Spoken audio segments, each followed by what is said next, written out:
जय हिंद एवरीवन। तो जैसा कि आप सबको पता है कि आपके बोर्ड एग्जामिनेशन 3 मंथ के बाद स्टार्ट हो जाएंगे। सब बच्चों को भी लग रहा होगा कि मेरा मैथ कंप्लीट नहीं है, बैकलॉग है, बहुत सारे चैप्टर्स कंप्लीट नहीं है या कंप्लीट है। कैसे करें ताकि मेरा सिलेबस कंप्लीट हो पाए, स्पेशली मैथ में, क्योंकि ज़्यादातर मैथ में प्रॉब्लम्स आता है। तो हम आपको बताएंगे कि कैसे आप इजीली वे में, आसान तरीके से कम टाइम में आप बोर्ड में 95 मार्क्स बोर्ड एग्जामिनेशन में लाओगे। देखो, हम खुद लाए इसलिए हम बता सकते हैं कि हाँ, कि कैसे आप ला सकते हो। ठीक है, ऐसा नहीं कि सिर्फ आपको बताने के लिए, हम खुद लाए हुए हैं। ठीक है, तो कोई भी टेंशन नहीं लेना है। कोई बच्चा किसी ने कंप्लीट किया हो उसके लिए भी ठीक है, जो इनकम्प्लीट है उसके लिए भी ठीक है। यही 3 मंथ जो है आपका डिसाइडिंग फैक्टर है कि आप अपने बोर्ड एग्जामिनेशन में कितने नंबर स्कोर कर पाओगे। जिसने भी इस 3 मंथ को अच्छे से कवर किया, अच्छे से पढ़ाई किया, उसका बोर्ड एग्जामिनेशन में आराम से 90% मार्क्स तो फिक्स है। लेकिन हाँ, ये 3 मंथ को आपको यूटिलाइज करना पड़ेगा। अब आपको जागना पड़ेगा। ठीक है, आपको अपनी रिस्पॉन्सिबिलिटी अब लेनी पड़ेगी। ऐसा नहीं है कि कोई टीचर्स करवा देगा, क्या हो जाएगा, कौन क्या कर रहा है, इससे कोई फर्क आपको नहीं पड़ता है। आने वाले 1 मंथ में आपका प्री बोर्ड्स स्टार्ट हो जाएंगे, उससे आपको फर्क पड़ेगा। जब आपके साथ पढ़ने वाला एक अच्छा नंबर लाएगा और आप उतना अच्छा स्कोर नहीं कर पाओगे तो, ठीक है, उसके साथ compete करने वाला जिन्होंने पहले कंप्लीट कर लिया है, उसको कंप्लीट करने के लिए आपको 3 मंथ बहुत ही अच्छे से यूटिलाइज करना पड़ेगा। तो चलिए हम स्टार्ट करते हैं कि कैसे आप मैथ में जो है 95 मार्क्स मार्क्स अपने बोर्ड में ला सकते हैं। तो सबसे पहले अगर हम बात करें तो सिलेबस, पता होना चाहिए कि मेरा सिलेबस क्या है। ठीक है, ये तो पता ही होता है सबको, लेकिन हाँ, ये पता होना चाहिए कि कौन कौन चैप्टर को हम सबसे पहले खत्म कर लें, कौन कौन चैप्टर को थोड़ा सा हम लेट से खत्म कर सकते हैं, ताकि मेरे को प्रैक्टिस का ज़्यादा मौका मिल सके। जैसे मान चलो कि रियल नंबर 6 नंबर का होता है, ज़्यादा बड़ा चैप्टर नहीं है।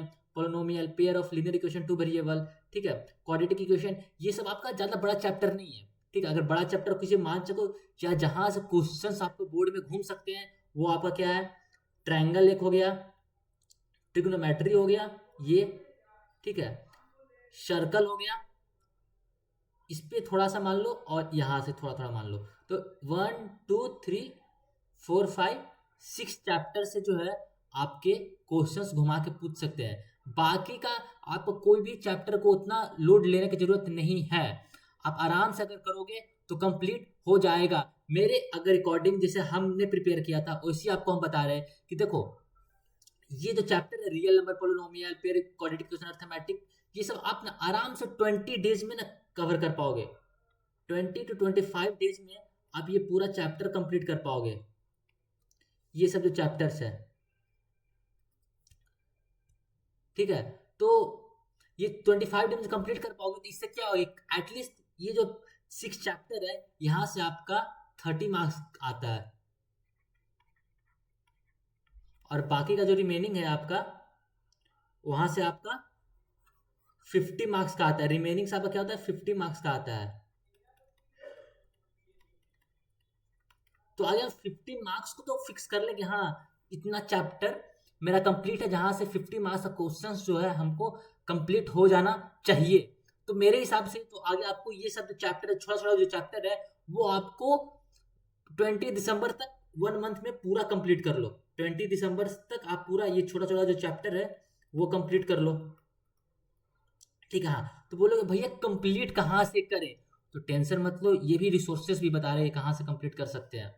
तो हमको अभी लास्ट मंथ में क्या फॉलो कर सकते हैं, कहाँ से क्या क्या पढ़ सकते हैं, ज्यादा ज्यादा नहीं। एनसीईआरटी बनाओ, एक एक एक्सरसाइज बना लो एनसीईआरटी, एक एक क्वेश्चन बढ़िया से एग्जाम्पल के साथ, पीवाईक्यू करो और साथ ही साथ सैंपल पेपर सॉल्व करो। बस यही 3 चीज सॉल्व करो और आराम से बोर्ड एग्जामिनेशन में अपना मैथ में 95 मार्क्स रखो।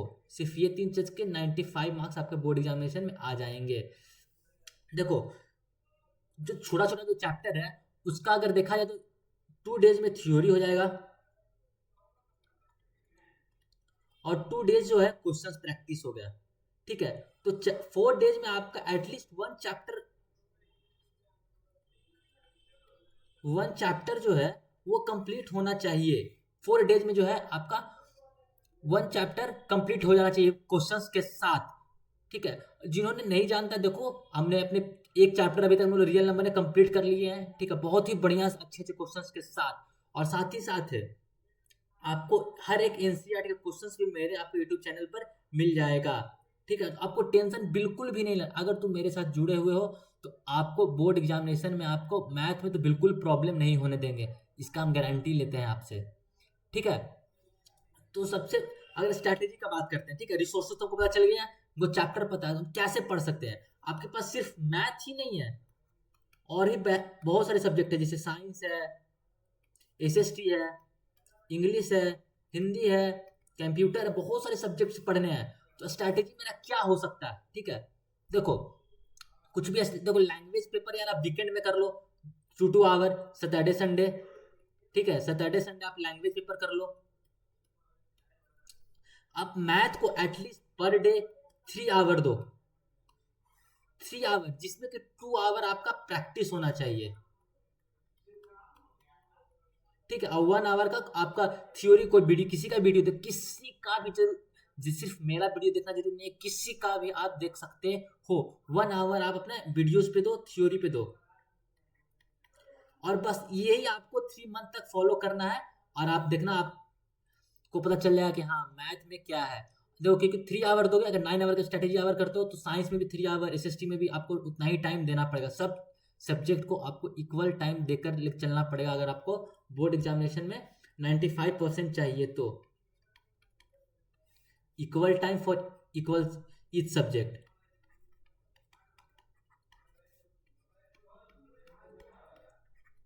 समझे। ऐसा बिल्कुल भी नहीं है कि अगर मैथ मेरा वीक है तो सिर्फ मैथ ही 9 घंटा पढ़े जा रहे हैं, तो फिर बाकी का सब्जेक्ट का क्या। सिर्फ मैथ में आप नंबर ला के अच्छा परसेंटेज नहीं ला पाओगे, आपको हर सब्जेक्ट में एक अच्छा स्कोर करना पड़ेगा, तभी आपके बोर्ड एग्जामिनेशन में एक अच्छे परसेंटेज बनेंगे, ठीक है। तो अभी जितना ज़्यादा आप रील से दूर रख सकते हो, रील्स अभी बिल्कुल अवॉइड ही करना, ताकि बहुत गंदा लत है। मान लो ये बहुत ही गंदा लत है, अगर एक बार आप देखने बैठोगे तो आपका 1 घंटा ये चला जाएगा रील्स में देखने में, ठीक है। सिर्फ आप अपना अगर यूट्यूब खोलते तो सिर्फ आप अपने वीडियोज के लिए यूट्यूब खोलो, ठीक है, इसके अलावा कहीं कुछ नहीं। एनसीईआरटी का बुक फॉलो करो, एनसीईआरटी को बाइबल मानो, एनसीईआरटी का एक लाइन एक क्वेश्चन आपको आना चाहिए बोर्ड एग्जामिनेशन के पहले। सिंपल पेपर सॉल्व करो अपने फ्री टाइम में, फ्री टाइम जो भी आपको मिल रहा है उसमें सैंपल पेपर सॉल्व करो, और जो क्वेश्चंस नहीं बनते हैं उस क्वेश्चंस को हाइलाइटर से मार्क कर लो, ताकि सेकंड बार में या उस जो भी क्वेश्चंस गलत होगा उस कॉन्सेप्ट का जाके आप पढ़ाई करो, और सेकंड बार फिर उस सैंपल पेपर को सॉल्व करो, और टाइम के साथ विद इन द टाइम। ऐसा नहीं है कि आप बैठकर 8 घंटे में अपना सैंपल पेपर सॉल्व कर लो, ऐसा बिल्कुल नहीं होना चाहिए। विद इन टाइम आपका सैंपल पेपर सॉल्व होना चाहिए, एटलीस्ट आपको सैंपल पेपर 2 टाइम्स तो सॉल्व करना ही पड़ेगा। 2 टाइम्स जो है आप सॉल्व करो अपने सैंपल पेपर को, सैंपल पेपर सॉल्व होना चाहिए आपका 2 टाइम्स, ठीक है। 2 बार आपको एनसीईआरटी का क्वेश्चन सॉल्व होना चाहिए, ठीक है। ये 2 चीज तो आपके लिए करना ही करना पड़ेगा, किसी भी कंडीशन में ये चीज आपको करना पड़ेगा। तो कहाँ कहाँ से हम लोग को फॉलो करना आप बिल्कुल समझ गए। आप बस जुड़े रहो एनसीईआरटी को, पीवाईक्यू और सैंपल पेपर, इस पे आप स्टक रहो, और 1 घंटा अपने टाइम से निकालकर वीडियोस देखो मैथ के लिए। उसके बाद आप देखना, अगर आप बोर्ड में नंबर अच्छा नहीं ला पाओगे तो फिर कहना। सिर्फ 3 आवर, मात्र 3 घंटा, और आपका मैथ जो है वो कंप्लीट हो जाए। किसी का मैथ हो या ना हो, किसी से कोई फर्क नहीं पड़ता है।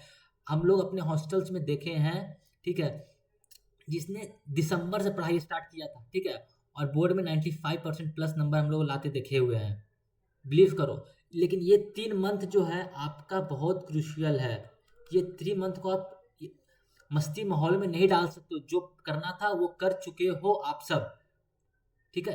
तो हम आज यहाँ से ये बोलते हैं कि कुछ भी हो जाए, पर डे हम 3 आवर की मैथ की स्ट्रैटेजी करेंगे, पढ़ाई करेंगे। बोलो करोगे कि नहीं करोगे। हाँ करेंगे हम।